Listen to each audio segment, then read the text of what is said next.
Hello दोस्तों, आप सबका एसएस स्टडी पॉइंट पर स्वागत है। जैसा कि आप लोग जान रहे हैं, एसएस स्टडी पॉइंट के माध्यम से आप लोगों का 12th क्लास का इंग्लिश का क्रैश कोर्स चलाया जा रहा है। इस क्रैश कोर्स के माध्यम से आपके एग्जाम का बहुत ही कम समय में और बहुत ही बेहतर तैयारी करने का प्रयास किया जा रहा है। आपके लिए यह कोर्स बहुत ही लाभकारी साबित होने वाला है, वह आपको एग्जाम हॉल में पता चलेगा। जैसा कि आप लोग स्क्रीन पर देख रहे हैं, इंडियन सिविलाइजेशन एंड कल्चर जो है उसका जो प्रोज यानी प्रोज सेक्शन का फर्स्ट चैप्टर है इंडियन सिविलाइजेशन एंड कल्चर, उसके बारे में आज हम लोग जानेंगे। आप लोग देख रहे हैं इसका हिंदी और इंग्लिश दोनों दिया गया है। इसका बुक प्रिंट हो चुका है, मार्केट में भी आ चुका है। आपको कैसे बुक मिलेगा, व्हाट्सएप ग्रुप कांटेक्ट नंबर है, आप उससे कांटेक्ट करके पता कर सकते हैं। तो आइए शुरू करते हैं। भारतीय सभ्यता और संस्कृति जब महात्मा गांधी के द्वारा लिखा गया है। यह इस समय तो जो हमारा जो सभ्यता संस्कृति है वेस्टर्न होते चला गया है, वेस्टर्न बन चुका है। लेकिन जब महात्मा गांधी जी इस चैप्टर को लिखे थे इंडियन सिविलाइजेशन एंड कल्चर, उस समय की जो भारत की सभ्यता और संस्कृति कैसी थी उसके बारे में जिक्र किया गया है। तो आइए सबसे पहले महात्मा गांधी जी के बारे में, जो हमारा प्रोज सेक्शन के ऊपर देता है, उसके बारे में जानते हैं। उसके बाद फिर प्रोज इसका राइटिंग हम लोग पढ़ेंगे। तो देखिए, जैसे कि आप लोग देख रहे हैं, हाँ, जैसा कि आप लोग देख रहे हैं, इंडियन सिविलाइजेशन कल्चर। सिविलाइजेशन का मतलब होता है सभ्यता, सभ्यता, और कल्चर का मतलब होता है संस्कृति। भारतीय सभ्यता और संस्कृति के बारे में इसमें पढ़ना है। मोहनदास करमचंद गांधी, आप लोग देख रहे हैं, मोहनदास करमचंद गांधी जिनका जन्म 1869 में हुआ था और मृत्यु 1948 में हुआ था। यानी मोहनदास करमचंद गांधी जी का जन्म 1869 में हुआ था और मृत्यु 1948 में हुआ था। पॉपुलरली नोन एज बापू और the father of the nation, Mohandas Karamchand Gandhi जिनको लोकप्रिय रूप से, पॉपुलरली का मतलब होता है लोकप्रिय रूप से, नोन के मतलब जाना जाता है, बापू और फादर ऑफ नेशन राष्ट्रपिता के रूप में। महात्मा गांधी को लोकप्रिय रूप से क्या जाना जाता है, तो बापू और द फादर ऑफ नेशन के रूप में जाना जाता है। Was a more spiritual leader than a politician, वे यानी वाज लग गया, यानी यह हमारा इसके पहले वाले सब्जेक्ट को बोध कराता है। यानी मोहनदास करमचंद गांधी जी के बारे में बोला जा रहा है। वाज अ मोर स्पिरिचुअल, मोर मतलब ज्यादा होता है, स्पिरिचुअल मतलब आध्यात्मिक होता है, लीडर मतलब नेता। यानी मोहनदास करमचंद गांधी जी थे वो पॉलिटिशियन, एक राजनीतिज्ञ की अपेक्षा अधिक स्पिरिचुअल यानी आध्यात्मिक नेता थे। He successfully used truth and non-violence as the chief weapon against the British rule in India and helped India gain independence. उन्होंने सफलतापूर्वक, सक्सेसफुली मतलब सफलतापूर्वक, यूज प्रयोग किया, ट्रूथ एंड नॉन वायलेंस सत्य और अहिंसा, नॉन वायलेंस मतलब अहिंसा, as the main weapon, chief weapon माने मुख्य हथियार के रूप में, वेपन मतलब हथियार के रूप में, against the British rule in India and help India gain independence. उन्होंने भारत में ब्रिटिश रूल के खिलाफ सत्य और अहिंसा का मुख्य हथियार अपनाया, सत्य और अहिंसा को मुख्य हथियार बनाए और भारत को स्वतंत्रता हासिल कराने में मदद की। He completely he completely dominated Indian politics. उन्होंने कंप्लीटली मतलब पूर्ण रूप से, डोमिनेटेड मतलब छाए रहे, उसमें छाए रहे इंडियन पॉलिटिक्स। कहां से कहां तक, तो 1915 से 1948 तक इनका जो भारतीय पॉलिटिक्स में भूमिका रहा 1915 से लेकर 1948 तक रहा। क्योंकि 1915 से पहले, 1915 में वो इंग्लैंड से भारत वापस आए थे और 1948 में तो उनका मृत्यु ही हो गया था 30 जनवरी 1948 को। किनके द्वारा, नाथूराम गोडसे के द्वारा उनको मार दिया गया था। उसके बारे में अलग है, ज्यादा डिटेल में जाएंगे तो फिर इधर वीडियो लंबा होने लगेगा। देखिए, कब से कब तक भारतीय राजनीति में रहे, तो 1915 से 1948 तक वो भारतीय राजनीति में छाए रहे। He died at the hand of fanatic, fanatic मतलब होता है कट्टरपंथी, कट्टर, on 30 जनवरी 1948। वे एक कट्टरपंथी के हाथ थे, 30 जनवरी 1948 को मारे गए। His autobiography उनका जो ऑटोबायोग्राफी था क्या था,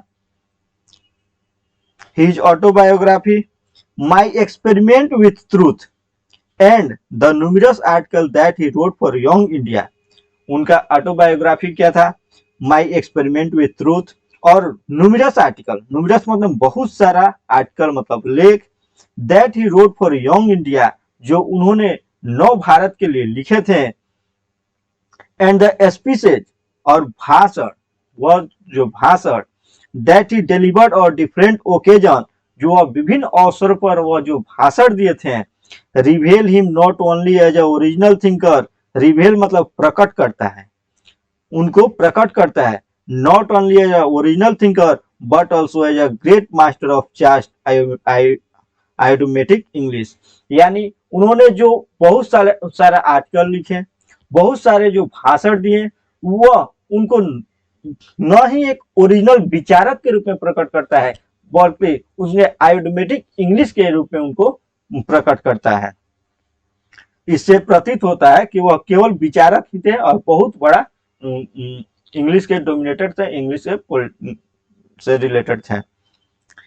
इन द फ्लोइंग एक्सट्रैक्ट, इस सारांश में, एक्सट्रैक्ट मतलब होता है सारांश या इस निष्कर्ष, इसमें जो लिखा हुआ है वर्तमान में इंडियन सिविलाइजेशन एंड कल्चर में, in the flowing extract Indian civilization and culture, extract मतलब निबंध, इस वर्तमान निबंध में, इस वर्तमान निबंध जैसे कि इंडियन सिविलाइजेशन एंड कल्चर, इस वर्तमान निबंध में गांधी जी टोल्स, गांधी जी कहते हैं about the sound foundation of the Indian civilization, भारतीय सभ्यता का जो मुख्य नींव है, मजबूत नींव है, उसके बारे में बताते हैं। इसमें गांधी जी क्या बताते हैं, भारतीय सभ्यता का जो मुख्य नींव है इसके बारे में बताते हैं।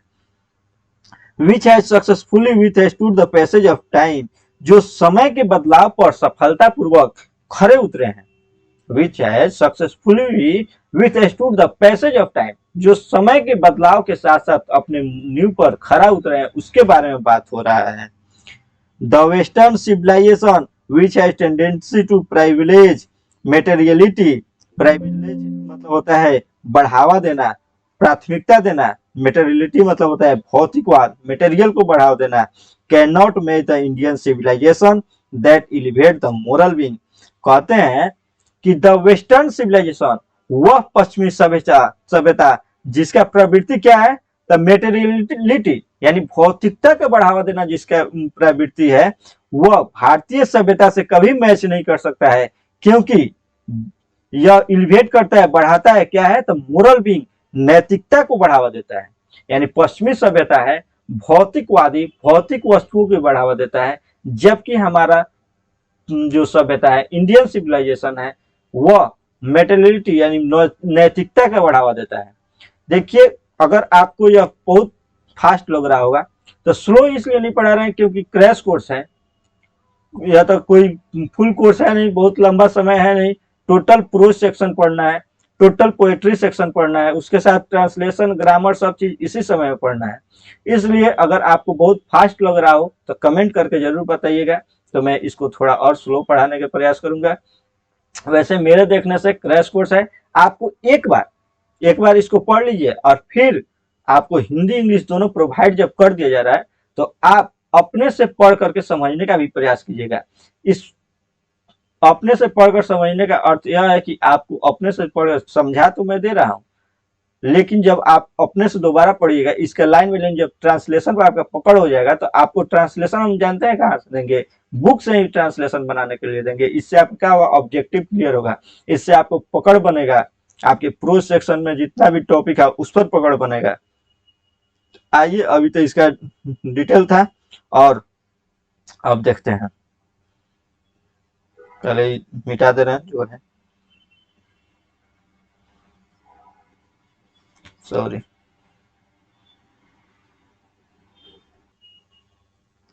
अब देखिए हम लोग आ गए प्रोज सेक्शन के टॉपिक पर, इंडियन सिविलाइजेशन एंड कल्चर। वो तो गांधी जी के बारे में था और कैसे संबंधित है उससे था। देखिए, आई बिलीव दैट, मैं विश्वास करता हूँ, बिलीव मतलब विश्वास करता हूँ, कि दैट मतलब कि, मैं विश्वास करता हूँ कि the civilization India has evolve, वह सभ्यता जो भारत ने विकसित की है, वह सभ्यता जो भारत ने विकसित की है, is not to be beaten in the world, उसे विश्व में कहीं भी पराजित नहीं किया जा सकता है। उसे विश्व में, बीटन मतलब पराजित करना, is not to beaten in the world, उसे विश्व में कहीं भी पराजित नहीं किया जा सकता है। बीटन मतलब पराजित करना। Nothing can equal the seed sown by our ancestor, nothing मतलब कुछ भी नहीं इक्वल कर सकता है वह बीज जो हमारे पूर्वजों द्वारा बोया गया है, seed sown by our ancestor, वह बीज जो हमारे पूर्वजों द्वारा बोया गया है, उससे कुछ भी बराबरी नहीं कर सकता है, यानी किसी भी देश की सभ्यता उसका बराबरी नहीं कर सकता है। रोम वेंट, रोम चला गया, रोम गुजर गया, Greece share the same fate, Greece का भी वही हाल हुआ। The might of the Pharaoh, Pharaoh का मतलब होता है मिस्र की जो राजा थे उनको फराओ बोला जाता है, मिस्र के राजा को जो शक्ति है, the might of the pharaoh आज ब्रोकन, मिस्र के राजा, फराओ यानी मिस्र के राजा को जो शक्ति था वह ब्रोकन हो गया, टूट गया। Japan has become westernize, Japan जो है पश्चिमी बन गया, वेस्टर्नाइज, जापान पश्चिमी बन गया। Of China nothing can be said, China के बारे में तो कुछ नहीं कहा जा सकता है। बट, लेकिन, बट मतलब लेकिन, लेकिन India is still somehow or other, India अभी भी किसी और किसी रूप में, किसी न किसी तरह sound at the foundation, sound at the foundation अपने नींव पर बना हुआ है। साउंड एट द फाउंडेशन मतलब अपने नींव पर बना हुआ है, यानी रोम चला गया, रोम गुजर गया, चाइना के बारे में कुछ भी नहीं कहा जा सकता है, जापान पश्चिमी हो गया, लेकिन भारत की जो सभ्यता है अभी भी अपने स्थान पर बना हुआ है।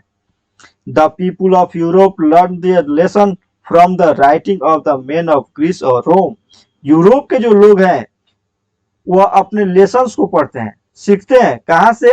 The lessons from the writing of men of Greece और रोम, ग्रीस और रोम के जो साहित्य है, लेख है, उसके लेख से, उसके साहित्य से यूरोप के लोग सीखते हैं। तो सीखते हैं तो उससे क्या फायदा क्या नुकसान होता है, आगे देखते हैं। सीखते हैं, लेकिन जब सीखते तो हैं लेकिन अभी वे अपने फॉर्मल ग्लोरी में खुद ही नहीं है। Which exist no longer in their formal glory, यानी जो यूरोप के लोग हैं वो मिस्र के लोग से सीखते हैं, उसके साहित्य को सीखते हैं जो खुद ही अपने फॉर्मल ग्लोरी में नहीं है। Which exist no longer in their formal glory, in trying to learn from them, उनसे सीखने के क्रम में, in trying to learn from them, उनसे सीखने के क्रम में, the European imagine that, European लोग इमेजिन करते हैं कि they will avoid the mistake of Greece and Rome, वे ग्रीस और रोम के जो मिस्टेक है, गलतियां हैं, उनको एवॉइड करेंगे। कोई भी जब कोई दूसरे से सीखता है तो सोचता है कि उसमें जो गलतियां है उसको एवॉइड कर देंगे और जो उसमें अच्छाई है उसको ले लेंगे।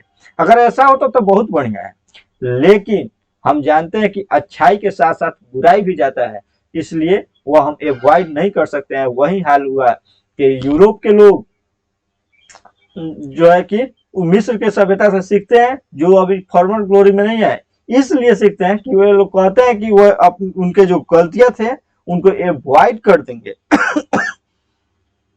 The European imagine that they will avoid the mistake of Greece or Rome. Such is the pitiable condition, और ऐसे उनके दयनीय स्थिति बन गई है। In the midst of all this, इन सबों के बीच, midst मतलब होता है बीच में, इन सबों के बीच, इंडिया रिमेन्स इमूवेबल, भारत जो है अपरिवर्तनशील, अडिग बना हुआ है, अपने सभ्यता के रूप में अडिग बना हुआ है। यह उस समय की बात है जब, अभी तो हमारा सभ्यता भी वेस्टर्नाइज बनते चला गया है, वेस्टर्नाइज हम लोग भी हो चुके हैं। वेस्टर्न सिविलाइजेशन कहने का तात्पर्य है पश्चिमी सभ्यता, जो यूरोप, इटली, ब्रिटेन या अलग देशों में था, और ईस्टर्न सिविलाइजेशन, भारतीय सभ्यता को ईस्टर्न, पूर्वी सभ्यता कहा जाता है। यानी ईस्टर्न सभ्यता जब बोला जाए तो इसका अर्थ हो गया कि पूर्वी सभ्यता। In the midst of all this, इन सबों के बीच इंडिया रिमेन इमूवेबल, भारत अपरिवर्तनशील बना हुआ है, and that is her glory, और यही इसकी महिमा है, यही इसकी गौरव है।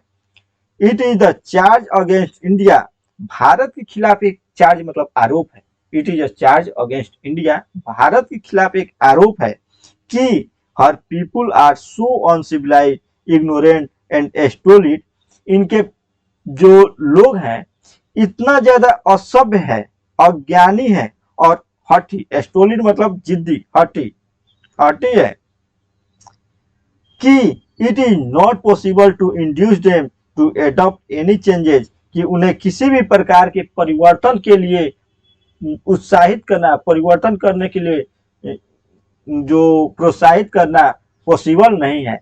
यानी सही बात है, अगर किसी को यह कोई भी बात अच्छा लग रहा हो और आपको वो अच्छा नहीं लग रहा हो, तो अगर वो कहेगा कि आप इसको एक्सेप्ट कीजिए, अगर आप उसको एक्सेप्ट नहीं करते हैं तो कहेगा अज्ञानी है, इतना अच्छा बात को एक्सेप्ट नहीं कर रहा है।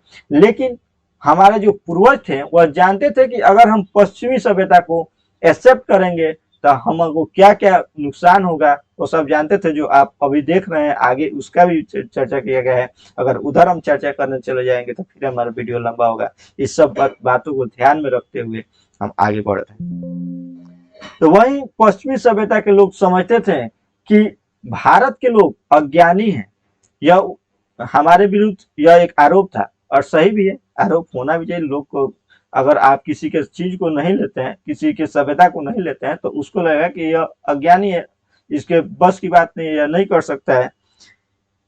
Induce them to adopt any changes, it is a charge really against our merit. बाद में महात्मा गांधी बोले हैं कि यह जो चार्ज है, यह आरोप है, रियली अगेंस्ट आवर मेरिट, यह हमारे मेरिट के विरुद्ध है। What we have tested and found true on the anvil of experiences, anvil मतलब होता है निहाय, और experience का मतलब होता है अनुभव। जो हम लोग ने निहाय पर उसको टेस्ट किया है और सही पाया है, what we have tested, जो हम लोग ने तो परखा है, और फाउंड ट्रू, और सही पाया है। कैसे सही पाया? On the anvil of experiences, जो हम लोग अपने अनुभव रूपी निहाय पर उसको परखा है, टेस्ट किया और सही भी पाया है। वी डियर नॉट चेंज, हमें बदलने की साहस नहीं करता है। मेनी ट्रस्ट दियर एडवाइस अपॉन इंडिया, बहुत लोगों ने, बहुतों ने भारत पर अपने एडवाइस को थोपे। थ्रस्ट मतलब होता है थोपना, एडवाइस को देना, थोपे। एंड सी रिमेन स्टडी, और वह स्थिर रहती है। भारत की जो लोग हैं, भारत की सभ्यता है, स्थिर रही है, वो किसी का भी सभ्यता अपनाने के लिए प्रेरित नहीं हुई है। लेकिन अभी हम लोग दूसरे सभ्यता, वेस्टर्न सिविलाइजेशन में हमारा भी सभ्यता चला जा चुका है, जो आप स्पष्ट रूप से देख रहे हैं, और सभी लोग उसको इमेजिनेशन भी कर रहे हैं। दिस इज हर ग्लोरी, यह अपने सभ्यता के विरुद्ध बना हुआ है, यही इसकी महिमा है, यही इसकी गौरव है, यही इसकी सुंदरता है। और it is the sheet anchor of our hope, और यही हमारे उम्मीदों का रक्षक है। हम अपने सभ्यता पर, हम अपने सभ्यता को अभी भी अपनाए हुए हैं। अभी भी हमारे देश में सभ्यता जो है पूर्वी सभ्यता है, यानी जो इंडियन सिविलाइजेशन है। जैसे हम लोग अभी भी दूसरे के सामने पैर छूकर प्रणाम करते हैं, प्रणाम बोलते हैं, बड़ों को आदर करते हैं, ये सब अभी हमारा सभ्यता बना हुआ है। लेकिन कुछ मेटेरियलिटी की सभ्यता है, जो भौतिकवादी सभ्यता है, भौतिक सुख को देख करके हम लोग भी कुछ परिवर्तित हो चुके हैं। नेक्स्ट है 3rd नंबर paragraph, civilisation is that mode of conduct, सभ्यता आचरण की वह प्रणाली है। मोड ऑफ कंडक्ट मतलब आचरण, कंडक्ट मतलब आचरण, प्रणाली। सभ्यता आचरण की वह प्रणाली है which point out to the man the path of duty, जो मनुष्य के कर्तव्य पथ को दर्शाती है। सही बात है, सभ्यता आचरण की वह प्रणाली है जो मनुष्य के कर्तव्य पथ को दर्शाती है। Which point out to the man the path of duty, performance of duty and observance of morality are convertible term. Convertible मतलब होता है परिवर्तनीय, टर्म मतलब शब्द भी कह सकते हैं। यानी सभ्यता आचरण का वह नियम है जो मनुष्य के कर्तव्य पथ को दर्शाता है, परफॉर्मेंस ऑफ ड्यूटी को दर्शाता है, एंड ऑब्जर्वेंस ऑफ मोरालिटी, नैतिकता को ऑब्जर्व करने की क्वालिटी को दर्शाता है। Sorry, civilisation that mode of conduct, सभ्यता आचरण की वह प्रणाली है जो मनुष्य के कर्तव्य पथ को दर्शाता है। Performance of duty and observance of morality are convertible term, जो कर्तव्य का परफॉर्मेंस है और ऑब्जर्वेंस ऑफ मोरालिटी और नैतिकता का जो अवलोकन है वह परिवर्तनीय है। To observe morality is to attain mastery over our mind and our passion. To observe morality, नैतिकता को अवलोकन करना, नैतिकता को अवलोकन करना, is to attain mastery over our mind and our passion, वह क्या है, हमारे अपने मन और मस्तिष्क पर लगाम लगाने के जैसा है। अगर हम नैतिकता का पालन करते हैं तो यानी हम अपने मन और मस्तिष्क पर लगाम लगाए हुए हैं, वहीं लिखा गया है।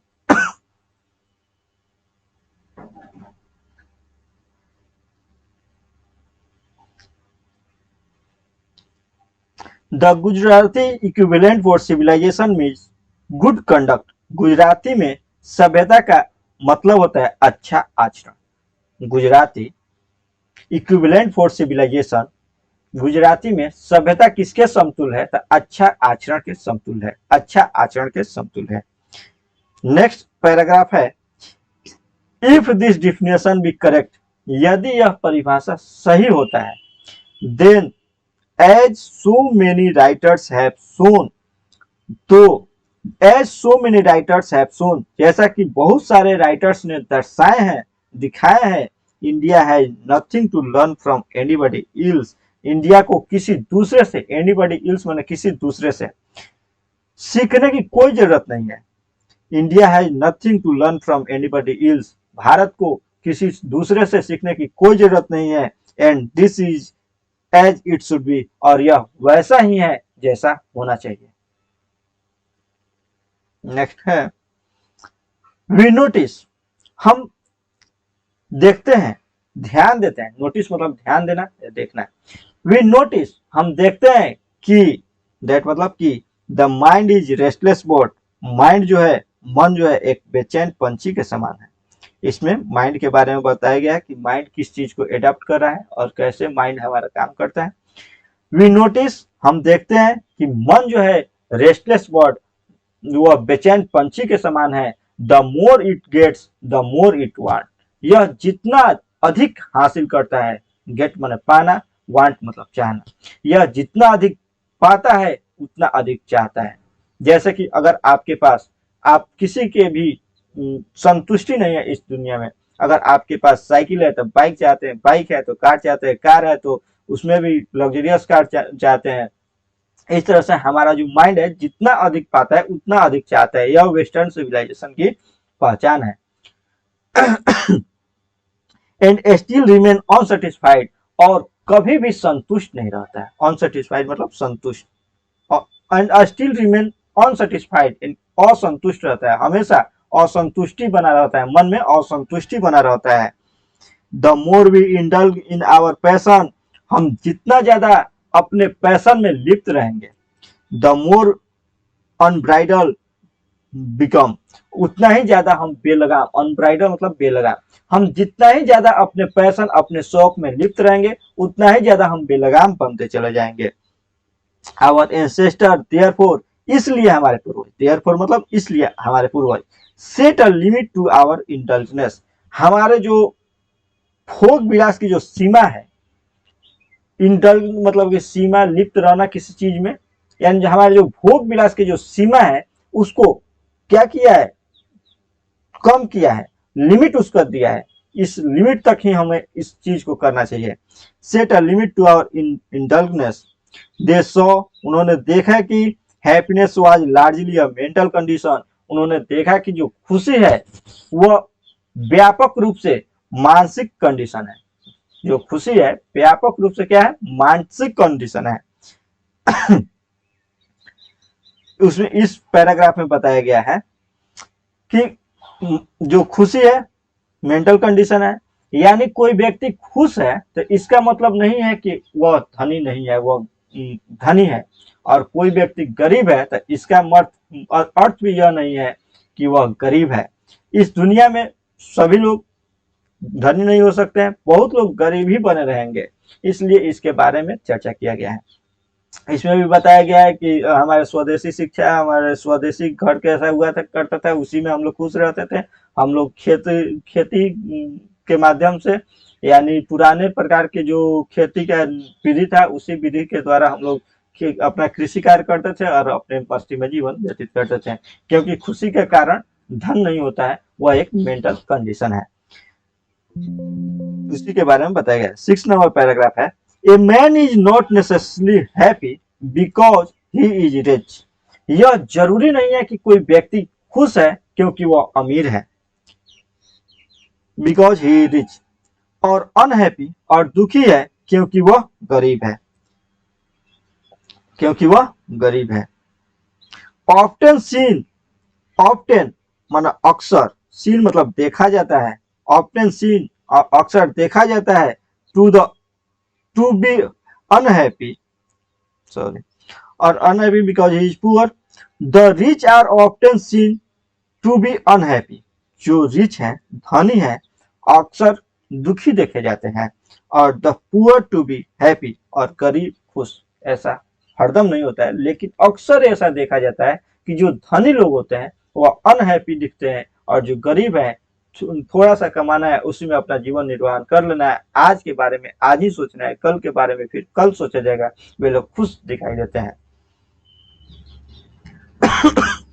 Millions will always remain poor, लाखों, मिलियंस मतलब लाखों, हमेशा गरीब बने रहेंगे।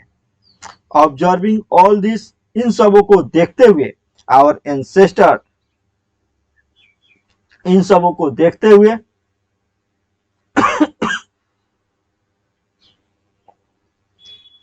ऑब्जर्विंग ऑल दिस, इन सबों को देखते हुए, our ancestor dissuaded us from luxurious and pleasure, हमारे पूर्वज डिस्यूड मतलब वंचित करना, उससे अलग रहने के लिए प्रेरणा दिए थे। डिस्यूडेड मतलब किस चीज को उससे दूर रखने के लिए प्रेरणा दिए हैं। फ्रॉम किस चीज से, फ्रॉम लग्जरियस एंड प्लीजर, जो खुशी है, लग्जरी लाइफ है, भोग विलास की लाइफ है, और जो खुशी है उससे कुछ दूर रखने के लिए हमें प्रेरणा दिए हैं। We have managed with the same kind of plow as existed thousands of years ago. हम लोग उसी प्रकार के खेती को बनाए हुए हैं, बरकरार रखे हुए हैं, जो हजारों साल पहले, जिस तरह से हजारों साल पहले हुआ करता था। लेकिन अभी वैसा भारत में भी नहीं है, जो आप लोग भी हद तक देख रहे होंगे।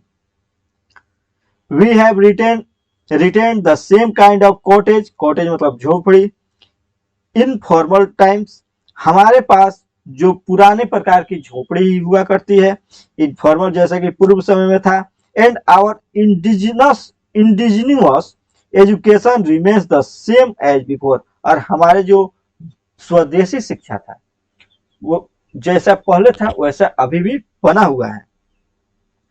We have had no system of life corroding competition, हमें लाइफ कोरोडिंग कंपटीशन टाइप की कोई भी शिक्षा नहीं मिला है। जीवन के गलाघाट जो प्रतियोगिता है, लाइफ कोरोडिंग कंपटीशन मतलब गला खोट प्रतियोगिता, जो इतना ज्यादा प्रतियोगिता होते चला गया है, लोग को नहीं समझ रहा है, आदमी को नहीं समझ रहा है, इस प्रकार की जो प्रतियोगिता होते चला गया है, उस समय नहीं था। ईच फॉलोड आवर ऑक्यूपेशन और ट्रेड, प्रत्येक व्यक्ति जो है अपना ऑक्यूपेशन, अपना जो व्यापार किया करते थे, एंड चार्ज रेगुलर वेज, और नियमित मजदूरी लिया करते थे। It was not that we did not know how to invent machinery, ऐसा नहीं है कि हम लोग नहीं जानते थे कि मशीनरी का खोज कैसे, how to invent machinery, machinery का खोज कैसे होता है, हम लोग जानते थे लेकिन हम लोग उसको करते नहीं थे। बट आवर फॉरफादर्स, जो हमारे पूर्वज, फॉरफादर्स मतलब पूर्वज, न्यू दैट, जानते थे, if we set our heart after such thing, यदि इस प्रकार की मशीनरी के बीच हम अपने दिल और दिमाग को लगा देंगे, such thing become slave and lose our moral fibre we would become slave, slave मतलब गुलाम बन जाएंगे, और लूज आवर मोरल फाइबर, और जो हमारी नैतिकता है उसको खो देंगे। यानी ऐसा नहीं है कि हम लोग मशीनरी के खोज को नहीं जानते थे, हम लोग भी जानते थे मशीनरी का खोज कैसे होता है, लेकिन हमारे पूर्वज जानते थे कि अगर हम इस प्रकार के चीज के बीच अपना हृदय को लगाते हैं, दिल और दिमाग को लगाते हैं, तो हम निश्चित रूप से गुलाम बन जाएंगे। किस चीज के गुलाम? तो उस मशीनरी के गुलाम, किसी व्यक्ति का नहीं। आज क्या है, आज वही मशीनरी आज आप लोग अपने इर्द गिर्द चारों तरफ देख रहे हैं। दे देयरफॉर, इसलिए उन्होंने, देयरफॉर इसलिए, दे आफ्टर ड्यू डेलिब्रेशन, इस उचित विचार के बाद, डिसाइडेड फैसला किए कि we should only do what we could with our hand और proper use of hand and feet. इसलिए उन्होंने फैसला किए हमें वही चीज करना चाहिए जो हम अपने proper use of hand and feet, अपने हाथ और पैर के प्रॉपर यूज से करते हैं, उन्हीं चीजों से करना चाहिए। लेकिन आज के लोगों को ऐसा अच्छा नहीं लगता है, इसलिए हम बोले हैं पहले भी कि हमारा भी जो सभ्यता है वह पश्चिमी होता चला गया है। थोड़ा हम तेजी में पढ़ा रहे हैं इसलिए, क्योंकि क्रैश कोर्स है और विशेष ज्यादा पढ़ने के लिए जैसे नेक्स्ट सेशन का जो स्टूडेंट होगा, जैसे मार्च में एग्जाम स्टार्ट होगा जो सेशन, उसमें इसको एक एक मीनिंग को आपको पढ़ाने के समय ही याद करा दिया जाएगा।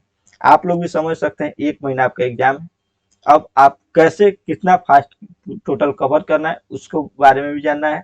बहुत लंबा पढ़ाएंगे तो केवल इंग्लिश ही नहीं पढ़ना है, और सब सब्जेक्ट भी आपके साथ है। दे सॉ, उन्होंने देखा कि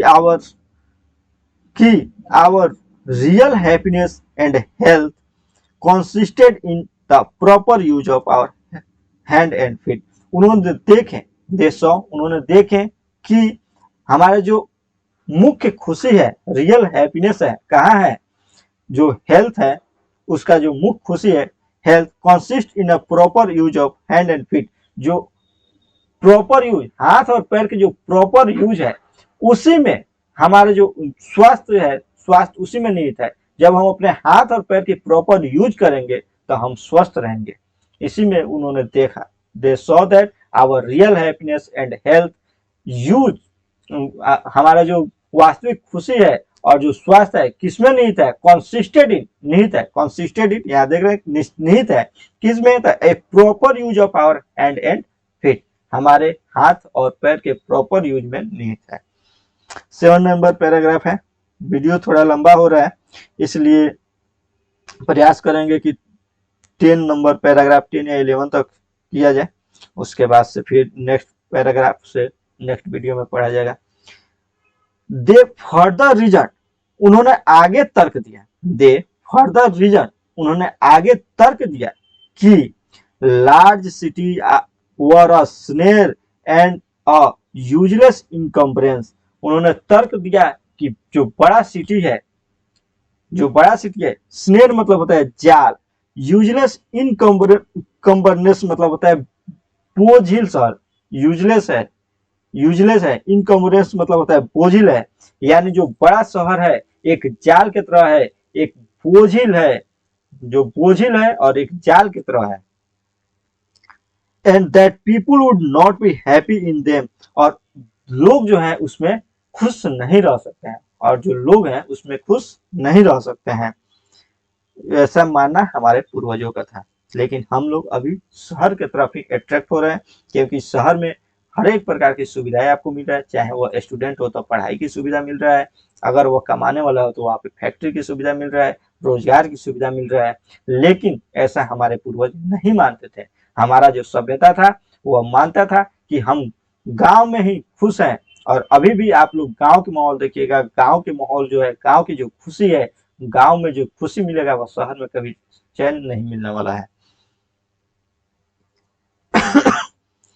and that people would not be happy in them, और जो वहां के लोग हैं उसमें खुश नहीं रह सकते हैं।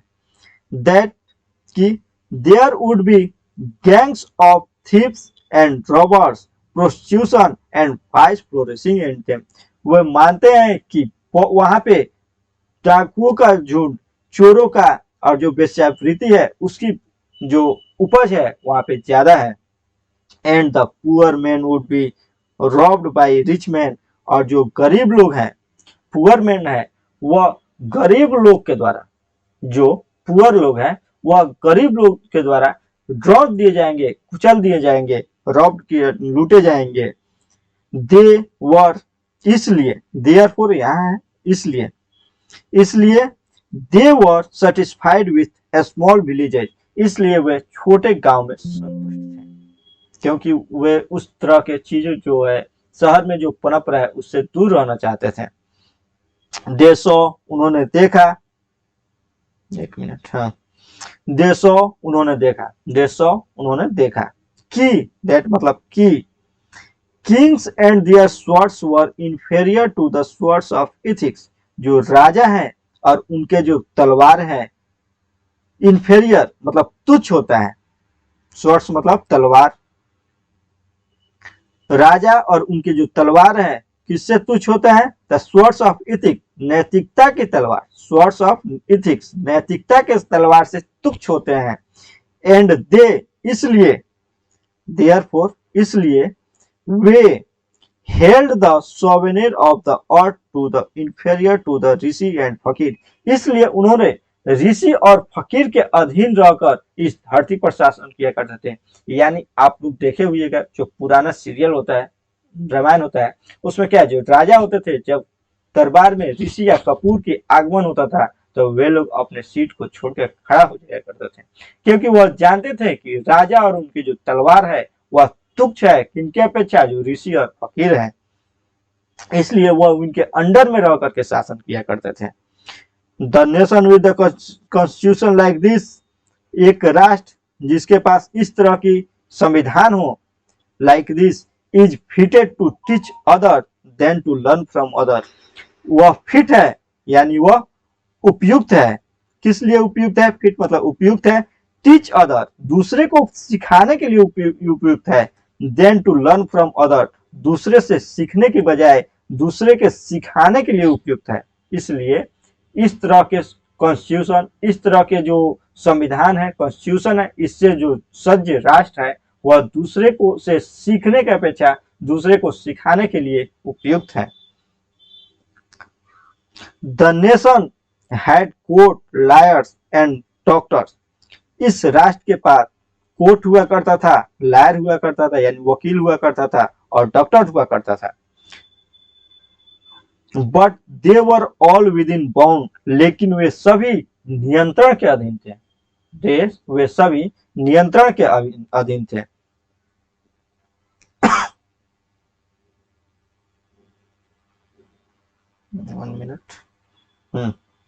वे सभी नियंत्रण के अधीन थे। एवरीबॉडी न्यू, सभी जानते थे कि this professor were not particularly superior, सभी जानते थे कि यह प्रोफेशन जो है मुख्य रूप से, पार्टिकुलरली रूप से बहुत अच्छा नहीं है, क्योंकि जो वकील होता था, झगड़ा होने पर आदमी जाता था तो उस तरह के लोगों से, झगड़े से लोग वंचित माने बचने का प्रयास करते थे। डॉक्टर सोचता था तो बीमार होने पर जाना पड़ता था, इसलिए उस समय बीमारी से लोग बचते थे, इसलिए अपना प्रॉपर हैंड और फीट का यूज करते थे। लॉयर्स, वकील और डॉक्टर्स, यह सब तुच्छ माना जाता था। पार्टिकुलरली सुपेरियर, वह बहुत अच्छा प्रोफेशन उस समय नहीं माना जाता था। Moreover these vakils and vaid did not draw people, इसके अलावे मोरीवर, इसके अलावे, मोरीवर इसके अलावे, these vakils and vaid did not draw people, जो वकील और वैध हुआ करते थे वह लोगों को मतलब रॉब, लोगों को कुचलते नहीं थे, लोगों को लूटते नहीं थे, क्या करते थे? They were considered people dependent not their master, उनको कंसीडर माना जाता था, क्या माना जाता था? पीपुल्स डिपेंडेंट, पीपुल्स डिपेंडेंट, आप देख रहे हैं पीपुल्स डिपेंडेंट यानी लोगों के अधीन उनको माना जाता था, नॉट टू देयर मास्टर, उनका स्वामी नहीं माना जाता था, यानी जो वकील हुआ करते थे, डॉक्टर हुआ करते थे, उसको लोगों के अधीन माना जाता था। लेकिन आज की सभ्यता में क्या है? वकील डॉक्टर जो है लोगों को लूटते हैं, सभी वकील सभी डॉक्टर नहीं, मतलब वकील और डॉक्टर का काम होता है लोगों को बहुत तरह के धाराएं में लगाते हैं, लेकिन उस समय जो था इनको सुपेरियर नहीं माना जाता था, उनको लोगों के अधीन माना जाता था। जस्टिस वॉज टोलरेबली फायर, जस्टिस जो न्याय था वह साफ सुथरा था, टोलरेबली फायर मतलब कि साफ सुथरा था। The ordinary rule was to avoid court, अदालतों से बचना सामान्य नियम था। लोग नहीं चाहते थे अदालत में जाए, लोग समझते थे कि जो हमारा अपना अदालत है हम खुद ही मिल करके कर ले, उस वकील की हमें जरूरत नहीं पड़े, उस कोर्ट की हमें जरूरत नहीं पड़े। इसलिए पंचायत में लोग अपने समूह में रह करके वकालत कर लेते थे, अपने डिसीजन निकाल लेते थे। वह इस तरह के कोर्ट और अदालत के नियमों से परहेज यानी बचना चाहते थे। There were no torts to lure people into them. There were no torts. Tort मतलब होता है जो बिचौलिया होता है, दलाल होता है। उस समय बिचौलिया जो कोर्ट होता था उसमें बिचौलिया दलाल नहीं हुआ करता था।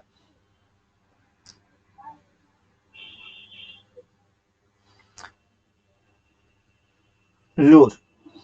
This evil too was noticeable only and around capital.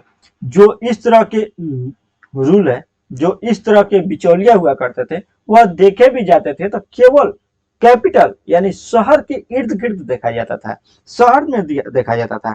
The common people live independently, और जो कॉमन पीपुल हुआ करते थे वह स्वतंत्र रूप से रहते थे। And follow their agriculture occupation, और वो अपना जो है जो कृषि कार्य किया करते थे। They enjoy true home rule, और वह सही मायने में स्वराज का आनंद लेते थे, अपने घर का स्वराज का ट्रू होम रूल का आनंद लिया करते थे। फिर आगे गांधी जी कहते हैं 9 नंबर पैराग्राफ है, द इंडियन सिविलाइजेशन, भारतीय सभ्यता एज डिस्क्राइब्ड बाय मी, जैसा कि मेरे द्वारा डिस्क्राइब किया गया है, has been so describe by its votaries, वैसा ही अपने अनुयायी के द्वारा भी वर्णित किया गया है। In no parts of the world, विश्व के किसी भी पार्ट में, एंड अंडर नो सिविलाइजेशन, और किसी भी सभ्यता में, have all main attain perfection. मतलब गांधी जी कहते हैं कि जैसा कि भारतीय सभ्यता मेरे द्वारा डिस्क्राइब किया गया है, वही उसी तरह इसके जो अनुयायी है उसके द्वारा भी डिस्क्राइब किया गया है।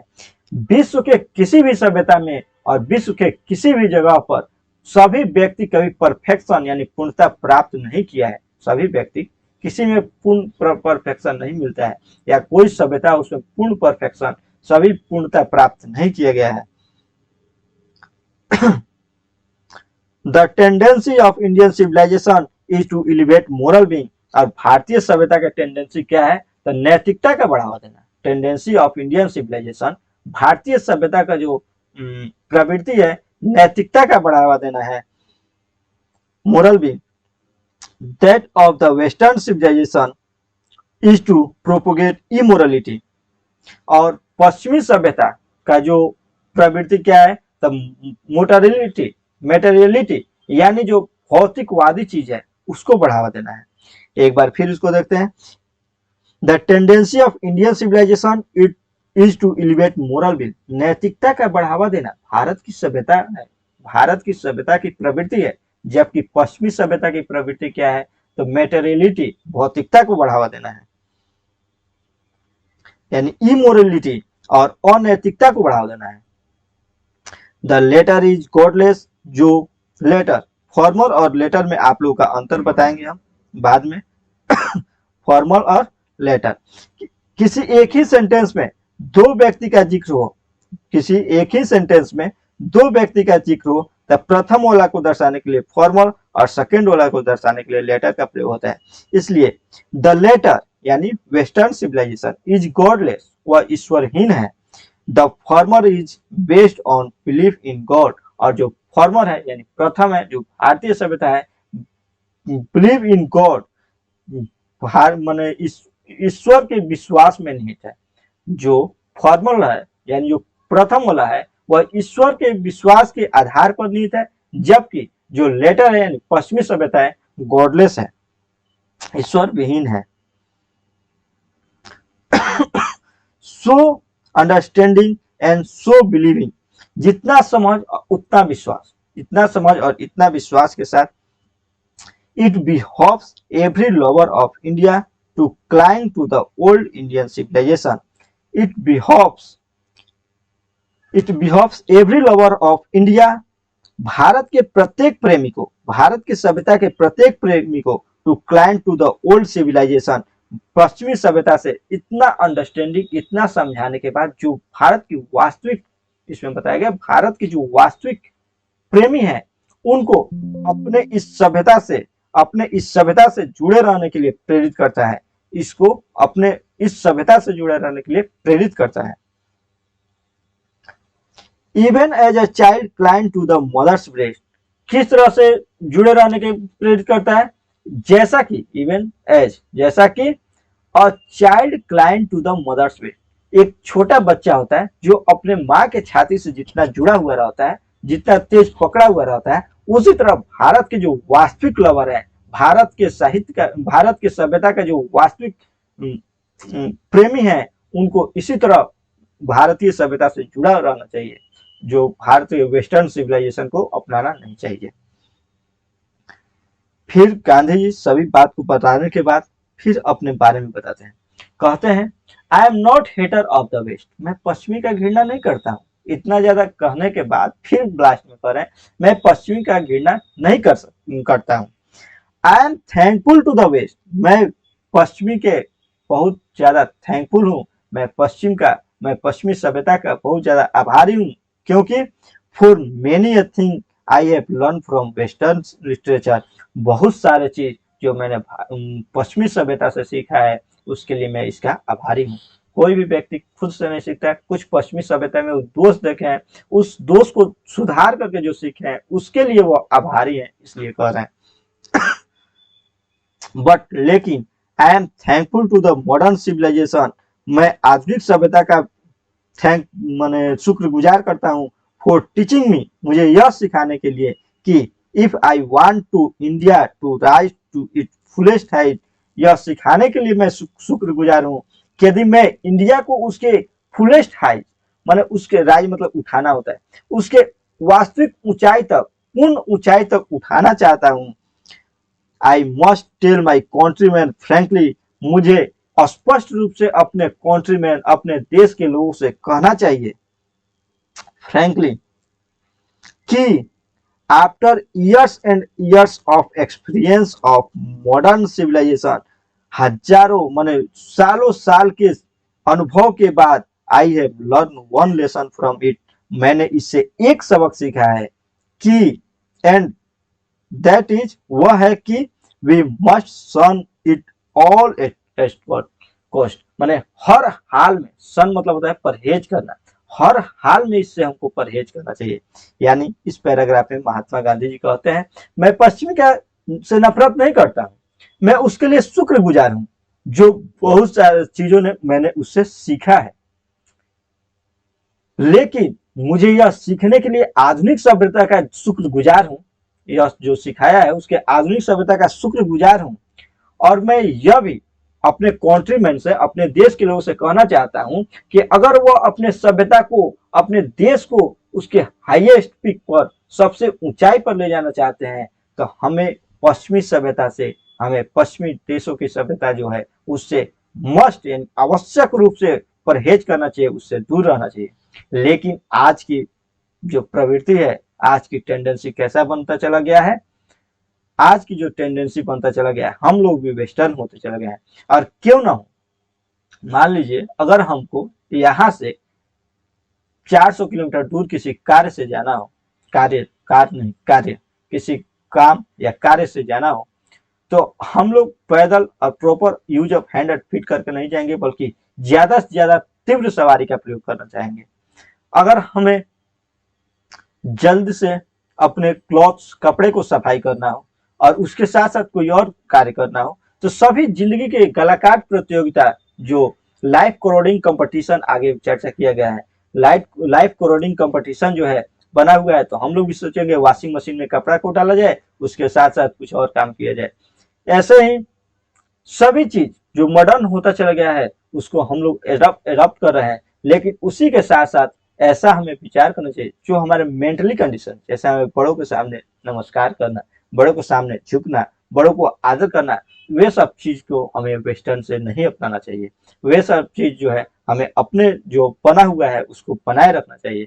इसी के साथ मैं इस वीडियो बहुत ज्यादा लंबा हो रहा है, 10 नंबर पैराग्राफ तक पढ़ लिए, आगे भी पढ़ा जाएगा नेक्स्ट वीडियो के साथ। तो इसी के साथ मैं वीडियो को समाप्त कर रहा हूँ। Thank you.